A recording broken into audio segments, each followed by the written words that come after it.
우리가 성경을 읽을 때에 성경 속에 있는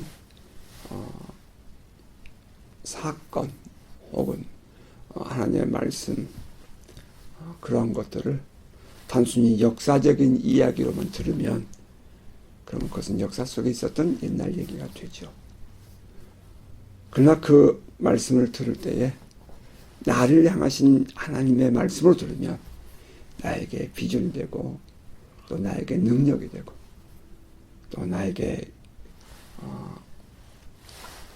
꿈과 비전이 된다는 사실을 우리가 다시 한번 깨닫게 됩니다. 그러한 의미에서 하나님의 말씀은 우리를 향하신 부르심이고 또 인카운터 만남이고 또 우리의 내일을 향한 예언의 말씀이다 하는 것을 우리가 깨달을 수 있겠습니다. 하나님께서 아브라함을 찾아오셨습니다. 이게 이제 놀라운 일이죠. 그 이전까지는 하나님이 이 세상의 왕으로 이 세상을 다스리는 통치자로 계셨지만 한 인간에게 찾아오셨. 물론 그 노아도 있고 여러 에녹도 있고 여러 인물들이 있어요. 하지만 이제 구체적으로 한 민족을 선택하시는 사건이 일어나게 되는데 이 아브라함은 저 메소포타미아 그 두 개의 강, 티그리스 강, 유프라테스 강, 그 유프라테스 강의 하구에서 살고 있었는데 하나님께서 그 아브라함을 만나 주십니다. 여호와께서 아브라함에게 이르시되 너는 너의 고향과 친척과 아버지 집을 떠나 내가 내게 보여줄 땅으로 가라. 이렇게 말씀하십니다.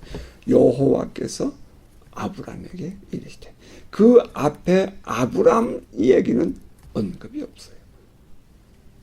그러니까 아브라함의 삶은 여호와께서 하는 거기서부터 시작되는 거죠.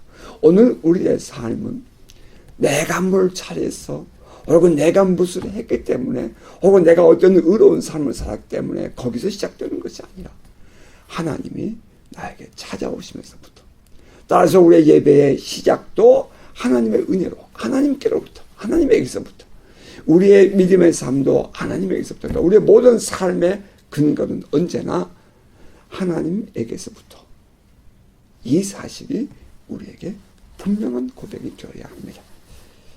하나님이 아브라함에게 찾아오셨습니다. 인카운터는 언제나 하나님의 영이 먼저 우리에게 오심으로 시작됩니다.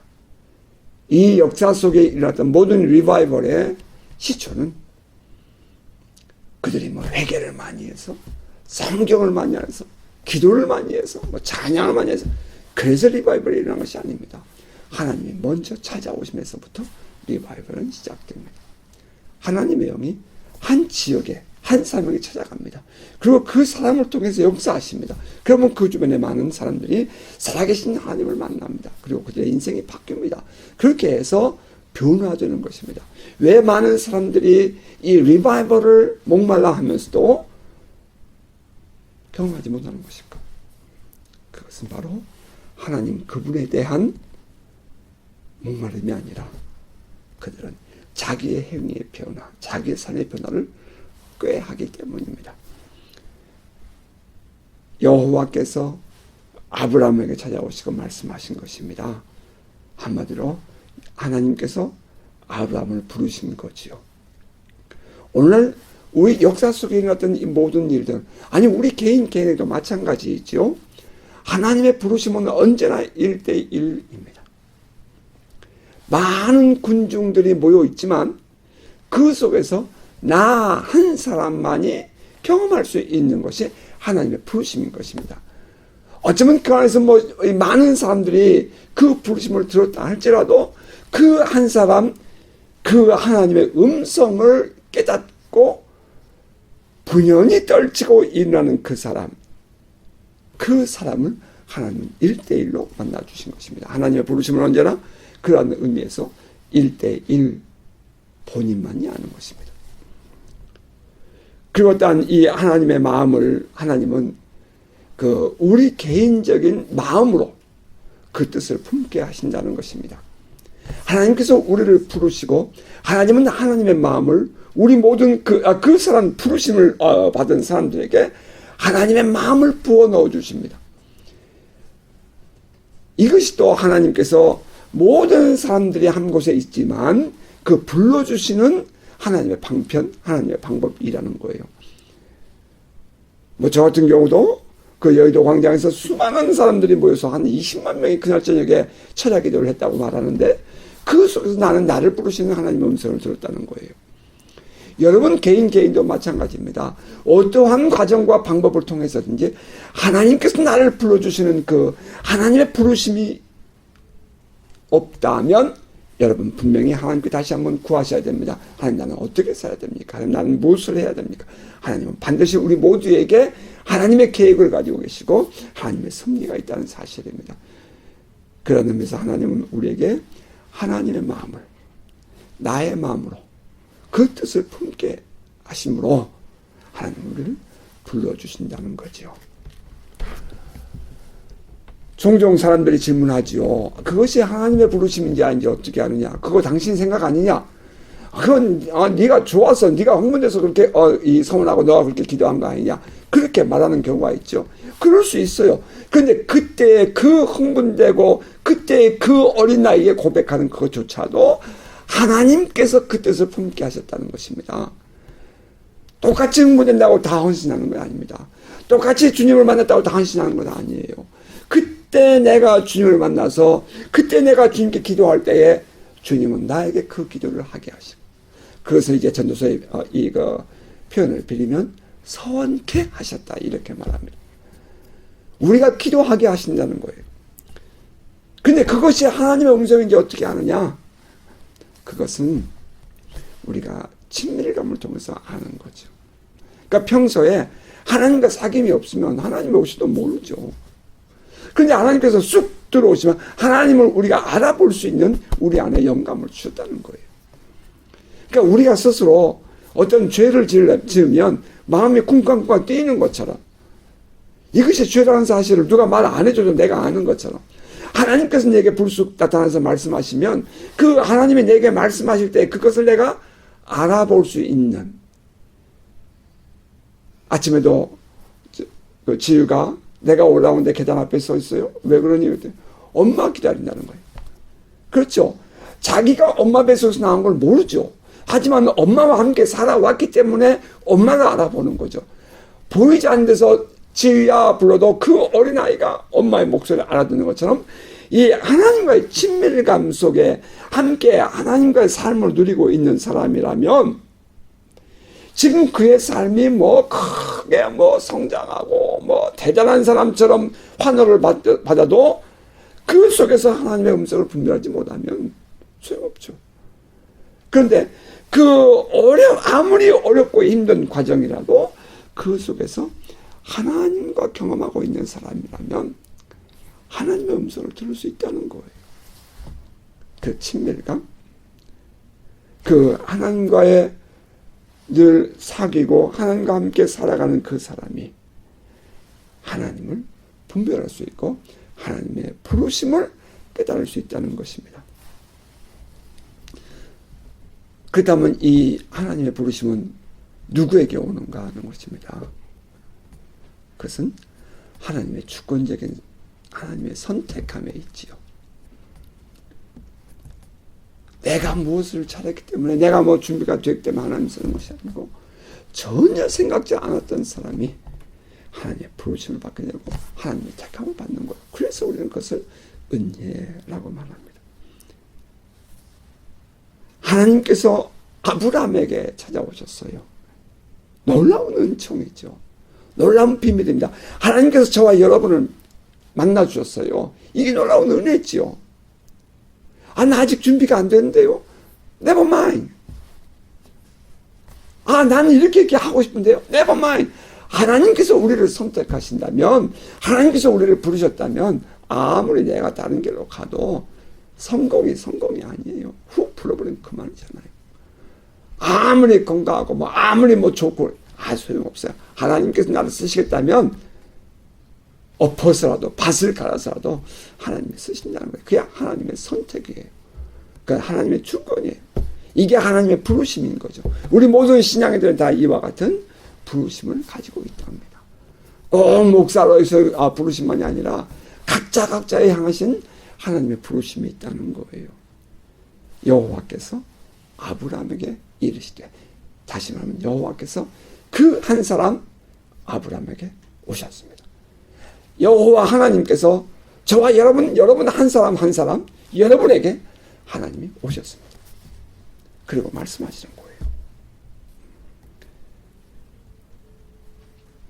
너는 너의 고향과 친척과 아버지의 집을 떠나 내가 네게 보여줄 땅으로 가라.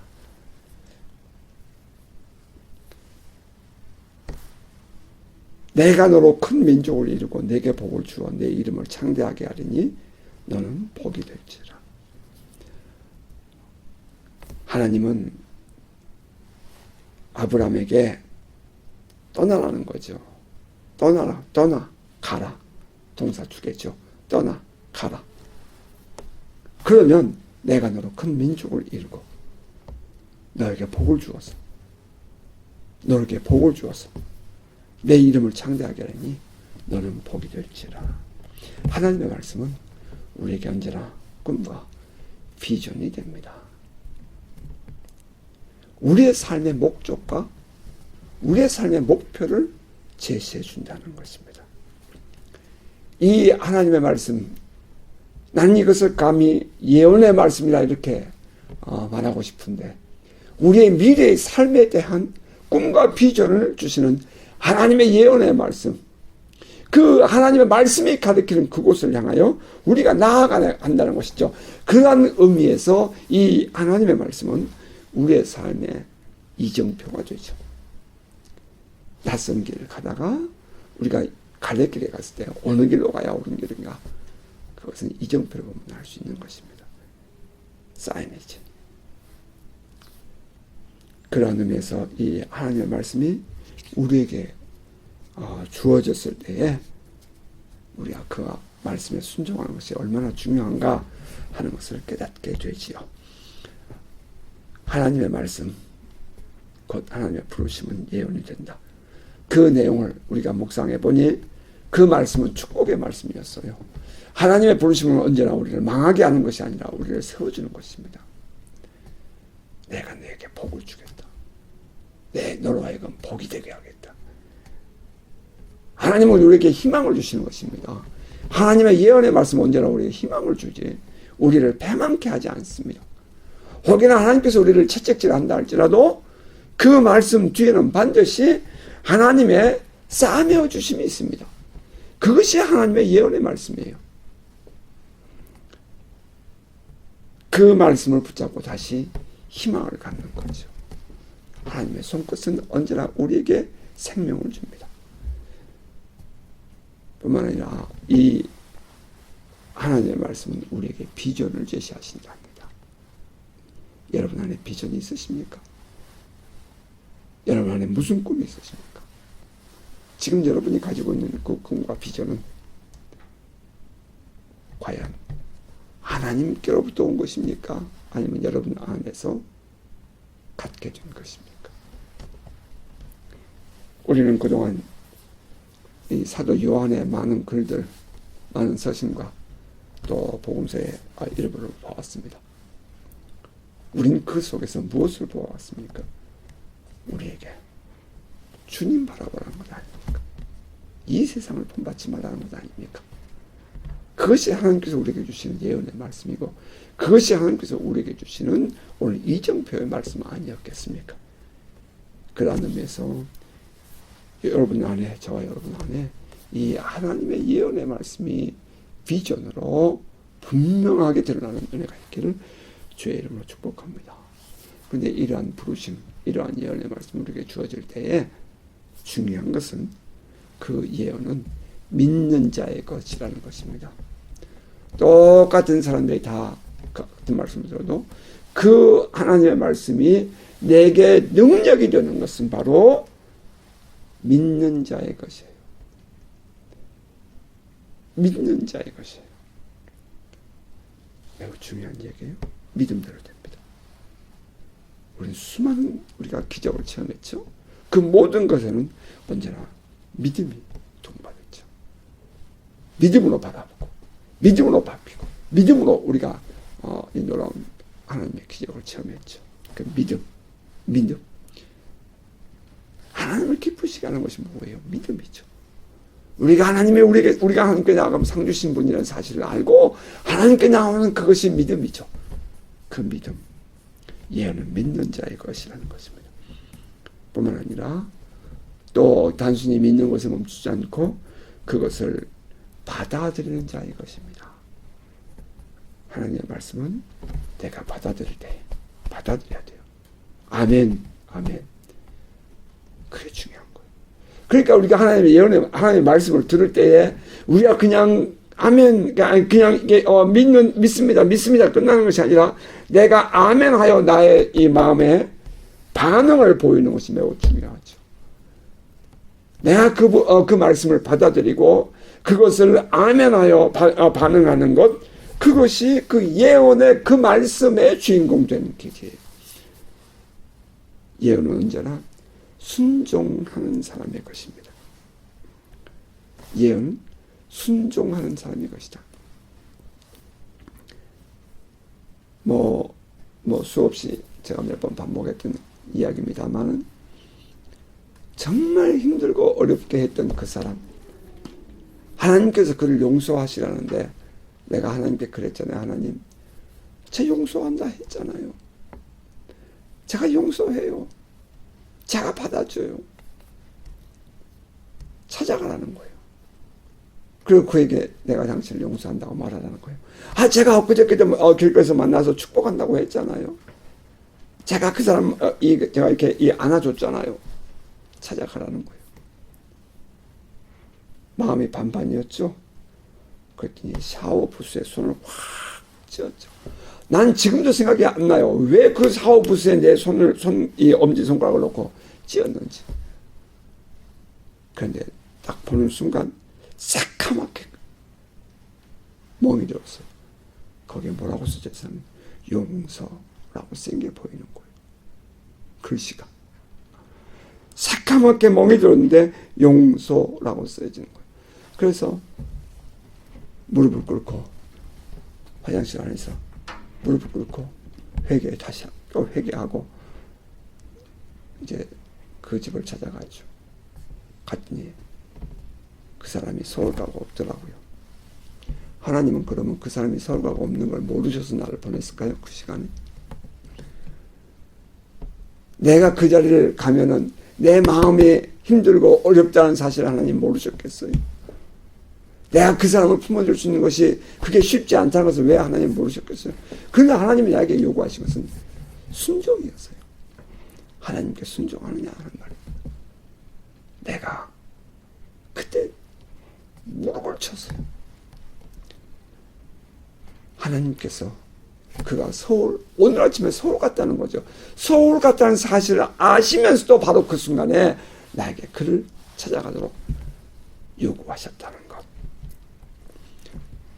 하나님의 연의 말씀, 하나님의 부르심은 언제나 순종이 요구됩니다. 하나님은 결코 우리를 그렇게 부끄럽게 하지 않으신 분이십니다.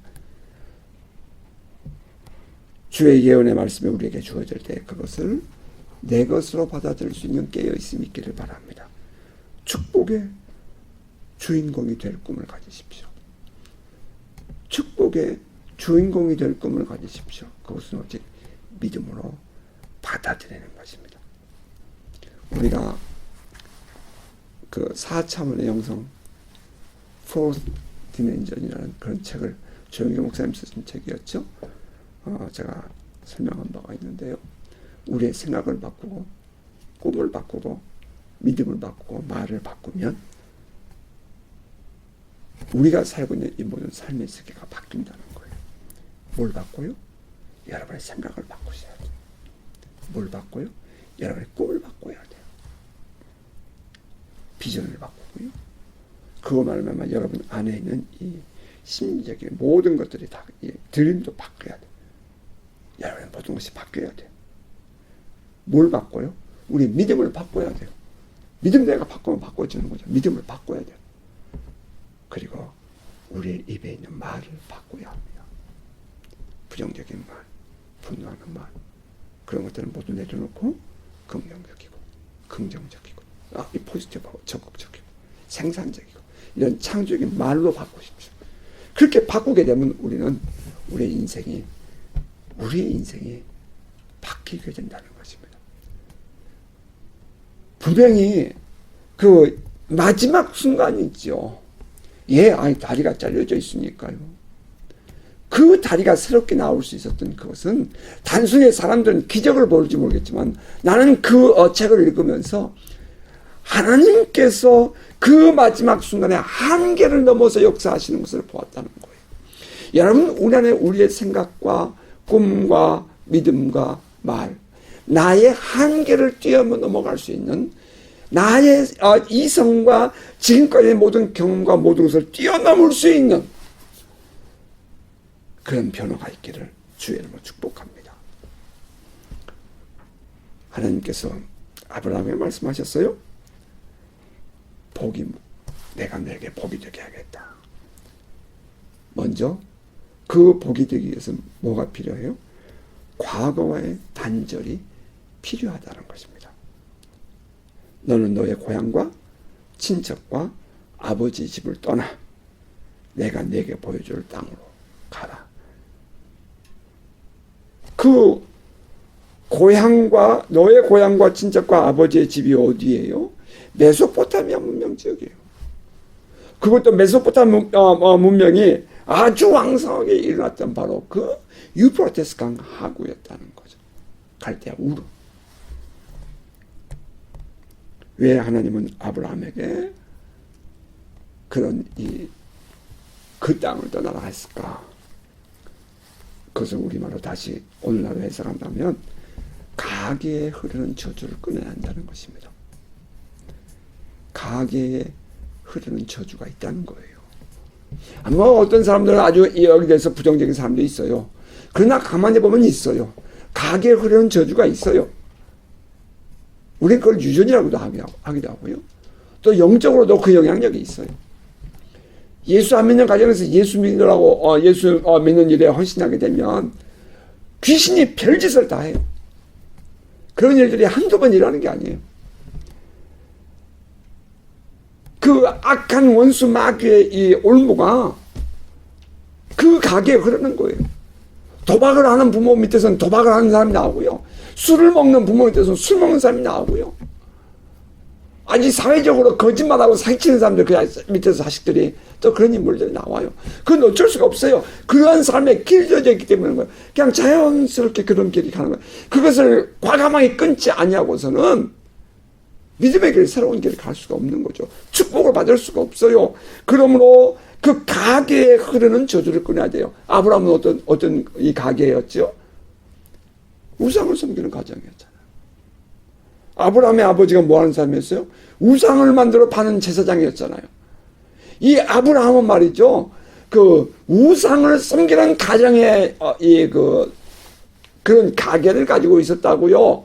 그러므로 그 우상을 섬기는 거기서부터 벗어나야 되는 거죠. 뿐만 아니라 타락한 문명에서 벗어나라는 거예요. 하나님은 문명화는 하나님을 거부하는 도시화일 뿐이죠. 뭐 메소포타미아 문명이 어떻고 이집트 문명이 어떻고 인도 겐지스 문명이 어떻고 또 저기 뭐 이 황하 문명이 어떻고 그 모든 문명들을 잘 보세요. 그것이 다 지나면 도시화 아니겠어요? 문명화, 시빌라이제이션. 그런데 그런 그 모든 것들의 궁극적인 목표가 뭐예요? 결국 하나님의 권위를 거부하는 것이잖아요. 하나님을 거부하는 것이었잖아요. 결국 자기들 스스로가 우상이고 인간이 만들어낸 그 모든 것들이 우상이었잖아요. 바벨탑 말입니다. 결국 하나님은 이 아브라함에게 너희가 가지고 있는 그 모든 지식과 이성과 너희가 꿈꾸고 있는 그 모든 것에서부터 벗어나라는 거예요. 지금 우리가 가지고 있는 우리의 생각들은 무엇입니까? 결국 뭔가 세상에서 성공하는 것 아니겠어요? 좀 더 돈을 좀 모은 것, 좀 더 큰 집을 갖는 것, 좀 더 안정된 삶을 사는 것, 좀 더 뭐 남들에게 인정받고 이 사랑받는 것, 그런 것 아니겠어요? 결국은 그게 문명 아닙니까? 깨어나는 것. 근데 그것을 버리라는 거예요. 그곳을 떠나라는 거예요. 그 과거와의 단절이 있어야만이 우린 새 것을 받아들일 수 있다는 거죠. 과거와 단절하라. 이것은 곧 옛 것을 벗고 새 것을 입으라는 말씀일 겁니다.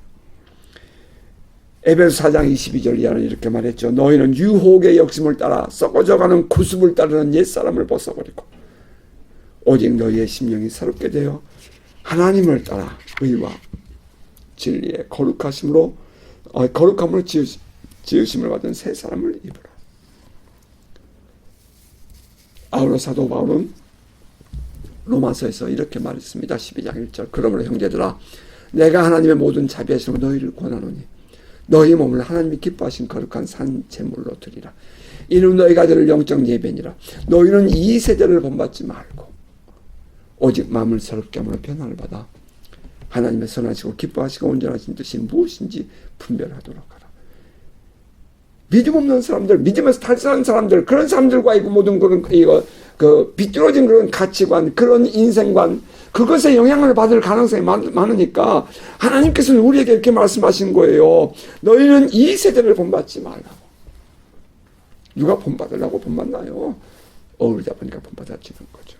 그런데 하나님은 이 새로운 꿈과 하나님의 비전을 이루기 위해서 그 아브라함을 그 속에서 나오라는 거예요. 오늘 우리의 삶을 다시 한번 돌아봐요. 나는 지금 내가 살고 있는 나의 삶의 정황들이 올바른 길을 가고 있는 것인가? 나는 지금 내가 걸어가고 있는 지금 현재 이 걸음이 과연 하나님의 부르심에 합당한 길인가?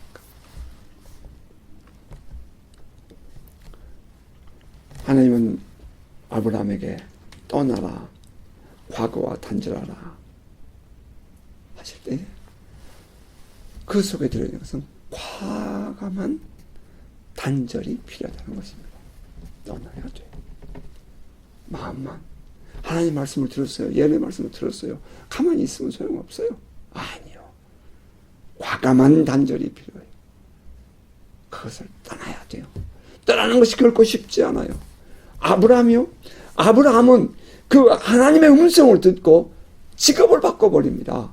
소위 말하면 경제활동을 했었어요. 그 사람은 장사했으니까요. 제사장이었다고요. 제사장의 아들이라고요. 그런데 그가 뭘 해요? 유목생활을 해요. 유목생활을 한다는 것은 그가 이 하나님의 손을 바라보고 한다는 거예요. 인생을.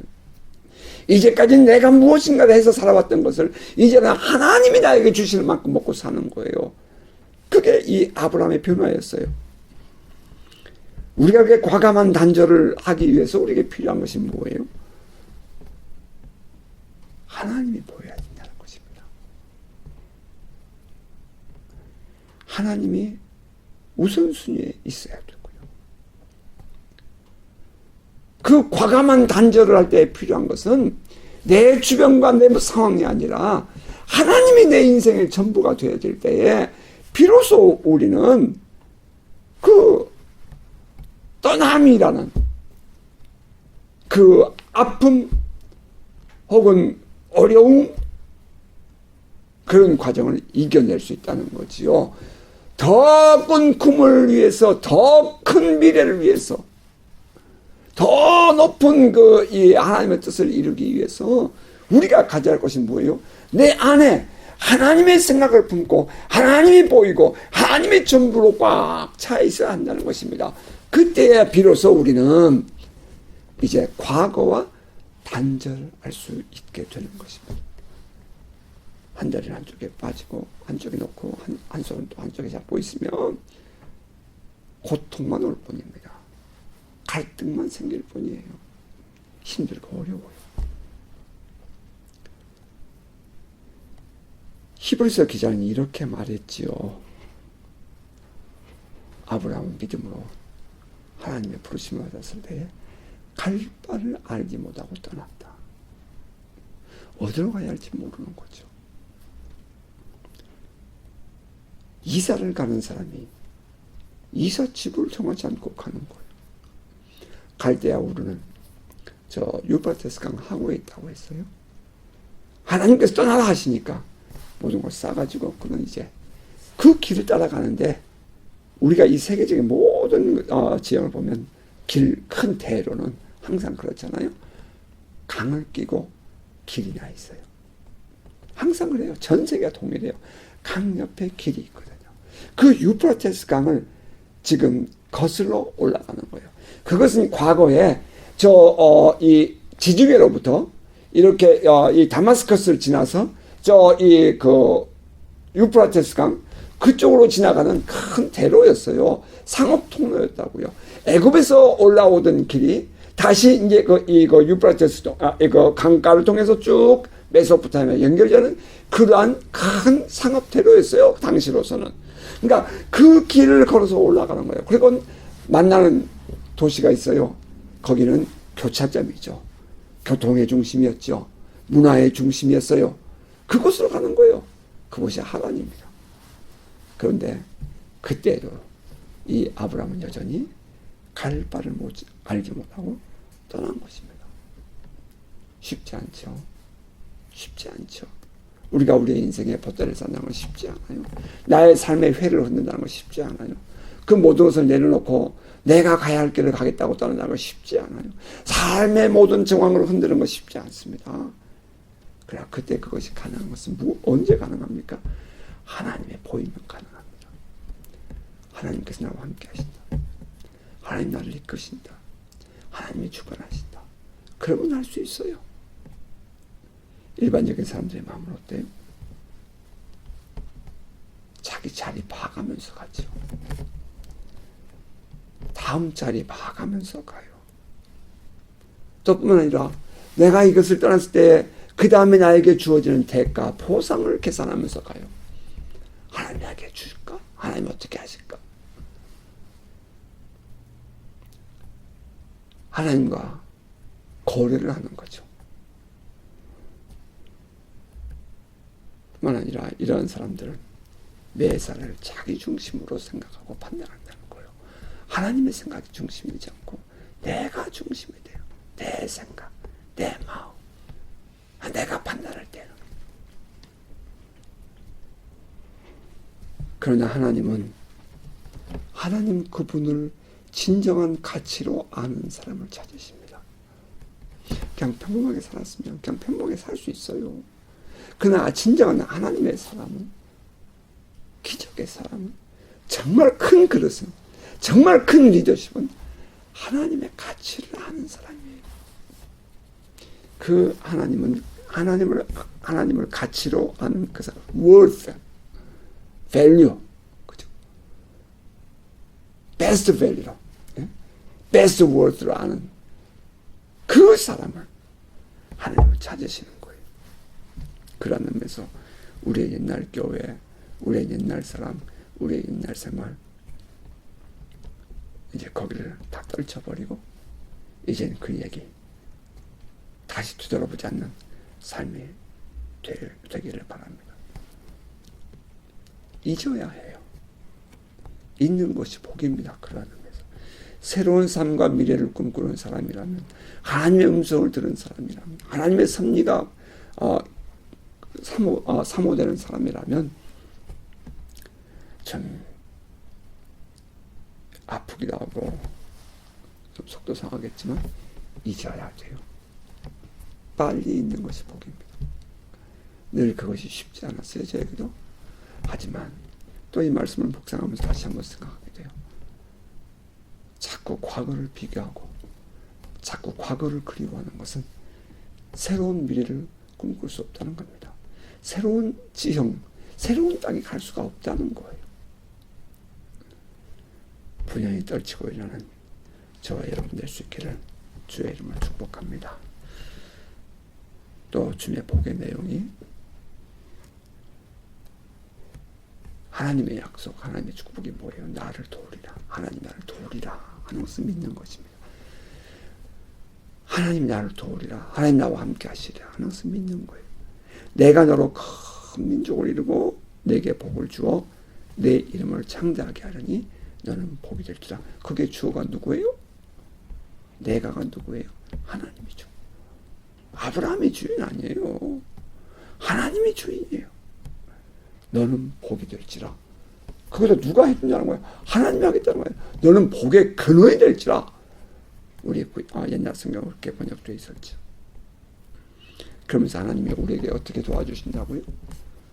내가 너를 축복하는 자에게는 내가 복을 내리고 너를 저주하는 자에게는 내가 저주하니 땅의 모든 큰 족속이 너로 말미암아 복을 얻을 것이라. 누가? 하나님. 우리의 인생이 하나님께 있다는 거죠. 우리의 축복과 우리의 저주도 하나님께 있다는 거죠. 어느 누가 우리에게 축복하고 어느 누가 우리에게 저주하고를 하나님 다 보신다는 거죠. 다 하나님께 있는 거예요. 나를 잘 되게 하면 저들도 잘 되고요. 나를 못 되게 하면 저들도 못 되는 거죠. 그러나 나는 어때요? 하나님의 보호 속에 있으니까 나는 잘 되죠. 그럼 우리가 가진 믿음이 뭐예요? 담대해야죠. 하나님이 나를 지키신다. 내가 넘어져도 하나님이 나를 책임지시고 내가 잘해도 하나님이 나를 상 주시는 것이지. 하나님 누구에게서 우리가 바라볼 것이 아니라는 거예요. 뿐만 아니라 이제 하나님은 아브라함이 말씀하셨죠. 땅의 모든 족속이 너로 인하여 복을 받으라 그랬어요. 그 모든 족속이 복을 받으면 어떻게 해야 돼요? 내가 리더십이 돼야 되죠. 여러분은 리더십 되게 해야 돼요. 내가 재벌이 돼야 되죠. 경제적인 활동에서 성공해야 되죠. 내가 큰 우산이 돼야 되죠. 큰 정자나무가 돼야 되죠. 그래야 많은 사람들이 와서 머물 수 있죠. 그래야 그들도 복을 받을 수 있죠. 문화활동에도 마찬가지죠. 종교 지도도 마찬가지죠. 따라서 우리가 이 땅에 살고는 있지만 우리가 그냥 한쪽 구석에 그냥 평범하게 그냥 이렇게 살아가는 것이 아니라 마이너리티가 아닌 머저리티로서의 삶을 살게 하신다는 거죠. 우리가 이 꿈을 가져야 돼요. 우리는 이 땅의 이민자로 시작했지만 그러나 이제 이 땅의 주인공으로 살아갈 수 있어야 돼요. 이 땅의 이들과의 경쟁을 해서 우리가 이겨낼 꿈을 가져야 된다는 거예요. 이것이 하나님께서 우리에게 주시는 비전이고 꿈이죠. 땅의 모든 족속이 너로 인하여 복을 받으리라. 아멘입니까? 나는 이것을 믿어요. 지금 이 아브라함을 생각하면 아브라함은 가나안 땅의 이민자예요. 아브라함은 가나안 땅 족속, 가나안 족속이 아니에요. 오히려 이 아브라함이 와서 이민자로서 와서 그 가나안 족속을 멸하버리죠. 하나님께서 그렇게 하시니까. 그렇게 해서 이 아브라함이 그 땅을 복되게 하는 거예요. 그래서 이 가나안 땅, 지금 오늘 같은 팔레스틴이죠. 그 땅에 모든 사람들이 아브라함 때문에 복받고 있는 거예요. 모든 족속이 너로 인하여 복을 받으리라. 담대할 필요가 있죠. 자신감이 있어야 돼요. 나의 삶의 근원은 가나안 땅에 있지 않고 하나님께 있습니다. 나의 삶의 근원은 그 땅에 있지 않아요. 이 땅에 우리가 비즈니스를 잘해서 우리가 살고 있는 것 아니라고요. 우리가 뭔가 돈벌이를 잘해서 우리가 살 수 있는 것 아니라고요. 이 사람들과 무슨 관계를 잘해서 이웃들과 관계를 잘해서 우리가 잘 사는 것 아니라고요. 우리의 삶의 근원은 이 땅에 있지 않아요. 우리의 삶의 근원은 하나님께 있어요. 하나님께 복을 받아야 돼요. 하나님이 우리에게 복을 주셔야 돼요. 하나님이 우리의 인생을 이끌어 주셔야 돼요. 하나님께서 우리의 만남도 간섭해 주시고 하나님께서 저 인간의 마음도 바꿔줘야 돼요. 여러분이 바꿔지지 않아요. 여러분이 싸운다고 바뀌지 않아요. 여러분이 그들에게 역사한다고 별것을 다 사준다고 바뀌지 않아요. 여러분 하나님께서 그 마음을 움직이도록 기도해야 돼요. 여러분이 하나님의 없어서 하나님께서 이 역사를 주관하시고 계셔요. 하나님께서 사람의 마음도 주관하셔요. 하나님이 여러분을 보시는 거예요. 여러분 때문에 그들이 복을 받는 거예요. 여러분이 기도 안 하면 하나님은 그들에게 복을 못 줘요. 여러분이 기도하지 않으면 하나님이 그들의 마음을 바꾸지 못해요. 여러분이 기도하지 않으면 이 땅에 복을 받지 못합니다. 우리가 이 땅에서 건강하게 하나님의 복을 받을 때에 이 땅의 삶이 안전해지는 거예요. 경제적인 삶이 신앙 안에서 해결돼요. 그러나 이 세상 인본주의자들은 어때요? 이 세상에서 다 자기들이 잘한 것 같죠. 착각하지 말라 그러세요. 기도하는 사람들이 하나님 얼굴을 구하기 때문에 잘한 거예요. 기도하는 사람들이 하나님께 구하기 때문에 하나님께서 응답하신 거예요. 하나님의 손 안에 있어요. 어느 것 하나 하나님의 손 벗어날 수 없어요. 축복된 삶은 축복된 신앙에서 비롯됩니다. 잘 기억하십시오. 우리의 인생이 축복된 삶이 되기 위해서는 축복된 복된 신앙이 돼야 돼요. 복된 신앙이 우리의 삶을 복되게 합니다.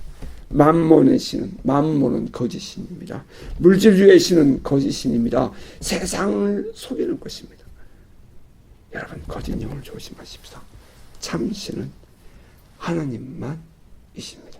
자, 오늘 여기까지만 하십시다. 더 가야 되는데 여기까지 맞추십시다. 여러분, 우리의 믿음을, 여러분의 마음을, 믿음의 눈을 들어서 하나님을 보시길 바라고요. 하나님의 음성을 들을 수 있기를 바라고요. 하나님께서 무엇을 원하시는지를 여러분이 분별할 수 있기를 바라요. 그리고 하나님께서 하셔야 된다는 사실을 분명히 여러분 안에서 고백을 하고 하나님께 기도하는 삶을 사시기를 바라요. 기도가 회복되시기를 바랍니다. 여러분의 꿈이 회복되시기를 바랍니다. 여러분의 신앙의 질과 삶이 바뀌시기를 바랍니다. 우리의 생각, 우리의 꿈, 우리의 믿음, 우리의 말 바꾸십시다. 그것이 바뀌어야만이 우리의 인생이 바뀌어요. 여러분 평생 안 바뀝니다. 이 세상에서는. 여러분이 먼저 바뀌어야만이 하나님께서 우리의 그 믿음대로, 우리의 생각대로, 우리의 꿈대로, 우리의 말대로 이루어 주십니다. 네 가지 꼭 기억하시고 여러분의 생각, 여러분의 꿈, 여러분의 믿음, 여러분의 말, 이번 한 주간 바뀜으로 떠나고 다시 하나님이 주신 이 약속의 축복의 예언, 그 복 주시마, 내가 너를 도우리라 하신 그 모든 것들이 바로 여러분 우리의 것 되는 은혜가 있기를 주의 이름으로 축복합니다. 아멘.